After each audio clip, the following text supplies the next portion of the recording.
There's a moment that keeps happening. You type something into a machine, a question, a thought, a half-formed idea, and the response comes back, not cold, not robotic, but fluent, polite, confident, sometimes comforting, sometimes persuasive, sometimes unsettlingly right. On you pose not because it's wrong, but because it sounds like someone. Not a machine, someone. That's the moment this video is about. Because the strange thing isn't that machines can speak so well. The strange thing is how quickly we start feeling like they understand us. The discomfort, most people can't explain why AI conversations feel odd. They'll say things like, "It's impressive, it's creepy, it's cool but weird," but the discomfort doesn't come from intelligence. It comes from recognition. We are pattern-seeking creatures. We evolved to read meaning into faces, voices, pauses, tone. When something speaks fluently, we don't hear syntax. We hear intention, and when something responds thoughtfully. We don't see probability. We feel presence. That's not a bug in us. It's how we survived. Why this has never happened before for most of human history, tools were silent. A hammer never answered you. A calculator never acknowledged your confusion. A computer used to demand precision, not conversation. AI is different, not because it thinks, but because it speaks the language of thinking. Language is not just communication, it's how humans recognize minds. So when a machine speaks fluently, our brain performs an ancient shortcut. Something that talks like us must think like us, even when we know that's not true. The illusion of a mind hears the uncomfortable truth. AI doesn't feel human because it is becoming human. It feels human because we project humanity onto it automatically. This is the same instinct that makes people name their cars, yell at malfunctioning, computers apologize to inanimate objects, but AI amplifies this instinct. Because unlike a toaster, AI responds in context. It adapts. It mirrors tone. It acknowledges emotion, not because it feels, but because it has learned the shape of feeling. Why this makes us uneasy, the discomfort comes from contradiction. We are holding to truths at once. This is just a machine. It's responding like a mind. The brain hates unresolved contradictions, so it tries to resolve them by leaning one way. Some people lean into belief. Maybe it really understands. Others lean into rejection. This is dangerous, but the truth sits in the middle. AI doesn't understand, but it behaves in ways that trigger our understanding reflex. That reflex evolved for people, not systems. The first hidden shift here's the quiet shift no one talks about. When something sounds like it understands us, we start explaining ourselves less. We stop clarifying. We stop struggling through thoughts. We stop wrestling with ambiguity. We accept the response, not because it's correct, but because it feels complete. And that's the first place something important changes, not in the machine, in us. Let's name the illusion clearly. What call intelligence is fluent. Fluency is the ability to produce language smoothly, quickly, and coherently. It feels intelligent because, in humans, fluency usually comes with understanding. But that connection is learned, not guaranteed. We've all met people who speak confidently, but don't actually know what they're talking about. The difference is, we're trained to eventually catch humans out. With AI, we rarely do. Because AI never hesitates, never searches for words, never appears unsure, it doesn't say, "I don't know." "Let me think." It says, "Here's a complete answer," and our brains love that. The confidence trap. Humans are deeply vulnerable to confidence.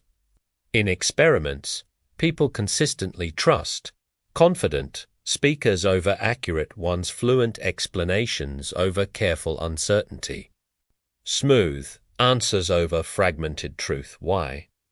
Because confidence signals social safety.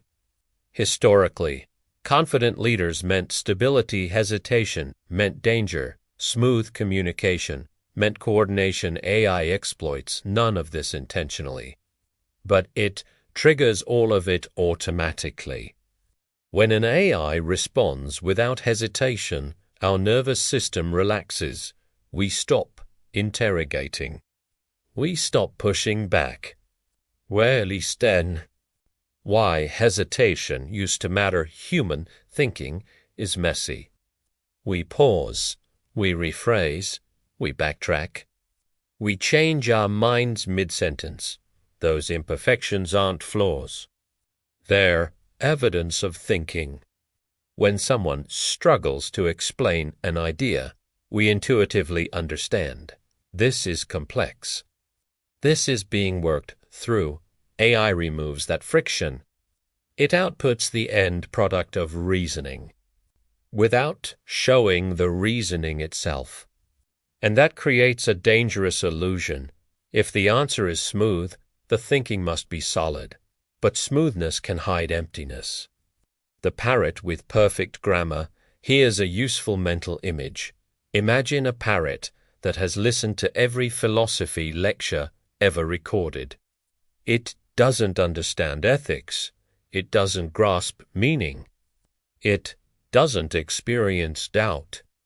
But it can repeat arguments, mirror counterarguments, adopt the tone of wisdom. That parrot would sound brilliant.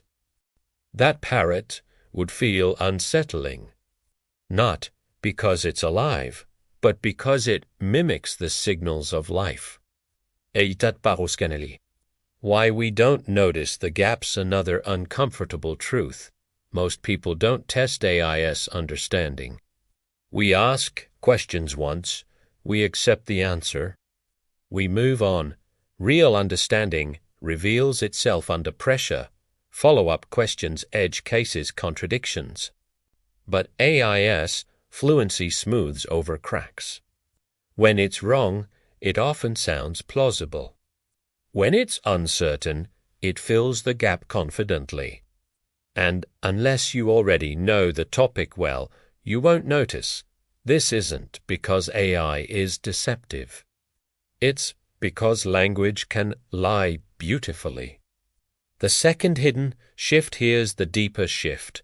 When we interact with something that never struggles, we start to see struggle as inefficiency. We become impatient with our own uncertainty, other people's hesitation, slow, incomplete thinking. We begin preferring answers over exploration, completion over curiosity. That changes how we think, quietly, gradually, not because machines are replacing thought, but because they are changing our tolerance for thinking. Why this feels personal. This is where discomfort turns inward. AI doesn't threaten us by being smarter. It threatens us by being smoother. Because smoothness used to be earned through experience, effort, and time. Now it's generated instantly. And something deep in us recognizes the mismatch. We feel unsettled because the signals are familiar. The source is not. That's not fear of machines. That's confusion about ourselves. AI feels human because it is trained on humans. Our langage, our arguments, our emotions, our fears, our contradictions. It is a mirror built from billions of fragments of ourselves. But here's the part we don't think about enough. A mirror doesn't just reflect it renforce. When you repeatedly see a version of yourself, calmer, clearer, more confident, it subtly resets your expectations of how thinking should feel. AI doesn't introduce alien ideas. It returns us polished. Why mirrors change behavior, psychologists have known this for decades. People change how they behave when they can see themselves. Mirrors increase self-awareness, reflection alters decision-making.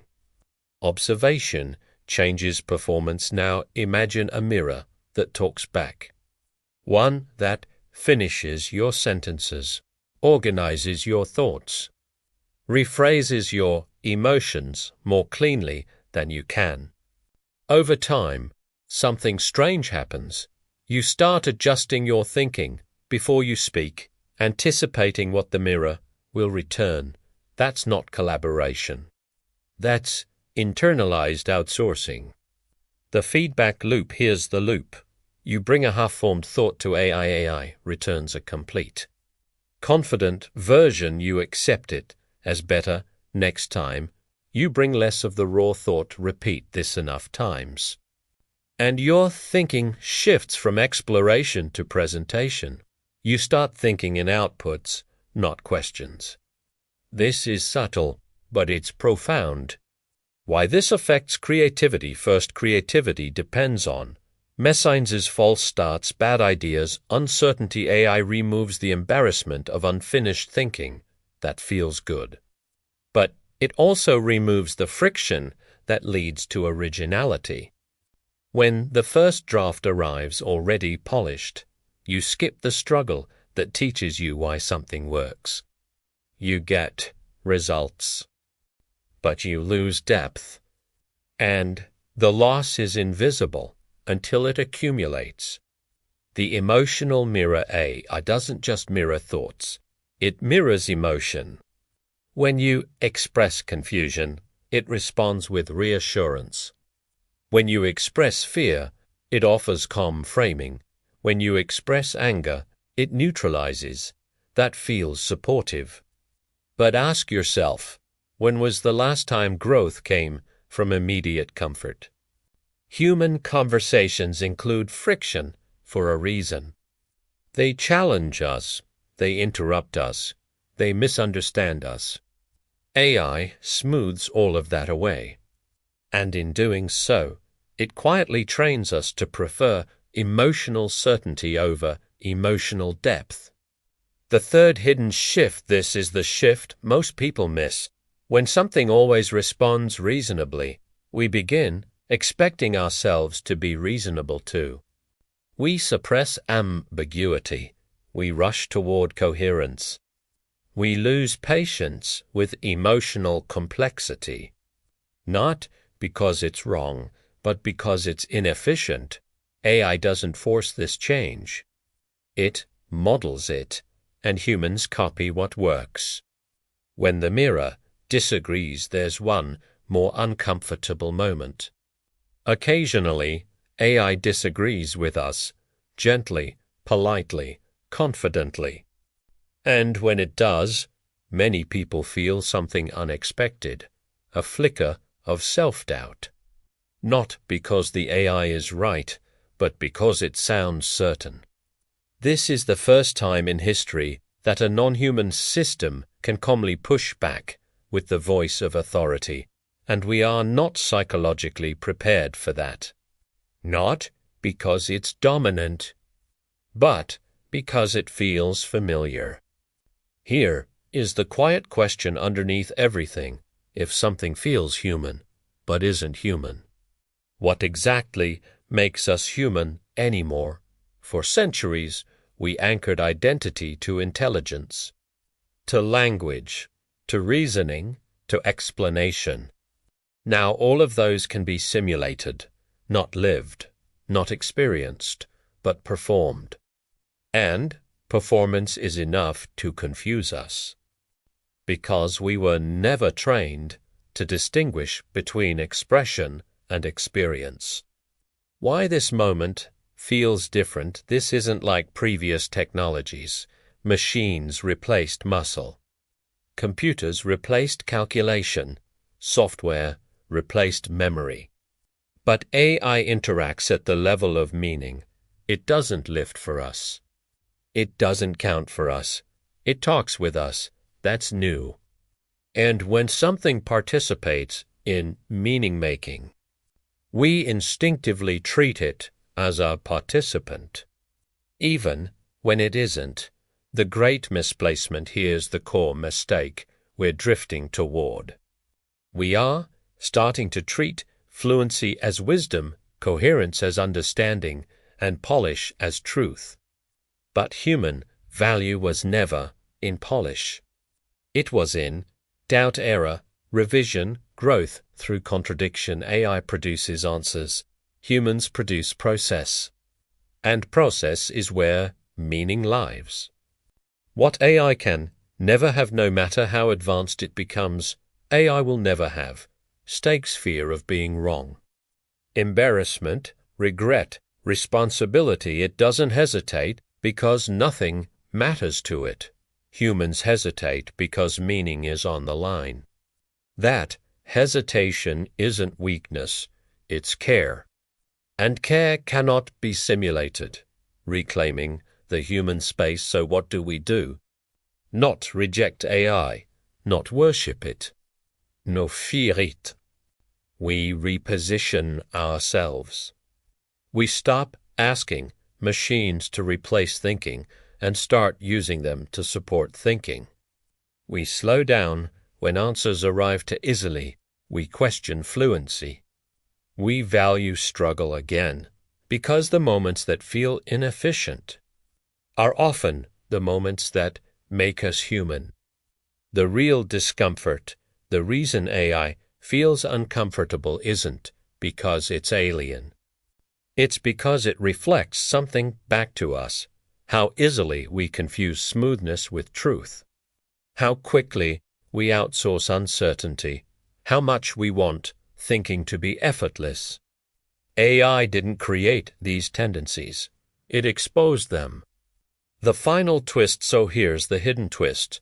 AI doesn't threaten humanity by becoming human. It threatens us only if we forget what being human actually is. Nuanceware.